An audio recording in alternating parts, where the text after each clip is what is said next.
एंड्रोगलस और शेर की कहानी। एंड्रोगलस नामक एक व्यक्ति रोम के सम्राट का गुलाम था।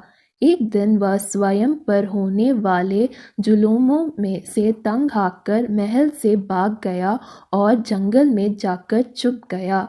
जंगल में उसका सामना एक शेर से हुआ जो घायल अवस्था में था और बार बार अपना पंजा उठा रहा था। पहले तो एंड्रोगलस डरा, लेकिन फिर सहृदयता दिखाते हुए वह शेर के पास गया। शेर के पंजे में कांटा छुपा हुआ था। उसने कांटा निकाला और कुछ दिनों तक घायल शेर की देखभाल की। एंड्रोगलस की देखभाल से शेर ठीक हो गया। आबार में वह एंड्रोगलस का हाथ चाटने लगा, फिर चुपचाप अपनी गुफा में चला गया। इधर सम्राट के सैनिक एंड्रोगलस को ढूंढ रहे थे। आखिर एक दिन वह पकड़ा गया। उसे सम्राट के सामने पेशा किया गया। सम्राट बहुत नाराज था। उसने एंड्रोगलस को भूखे शेरों की सामने फेंक देने का आदेश दिया। जिस दिन एंड्रोगलस को शेर के सामने फेंका जाने था, उस दिन एक मैदान में रोम की सारी जनता इकट्ठा हुई। सबके सामने एंड्रोगलस का भूखे शेर की पिंजरे में फेंक दिया गया। एंड्रोगलस डरा हुआ था। उसे मौत सामने दिखा रही थी। वह ईश्वर को याद करने लगा। शेर एंड्रोगलस की ओर बढ़ा। एंड्रोगलस पसीने पसीने हो गया।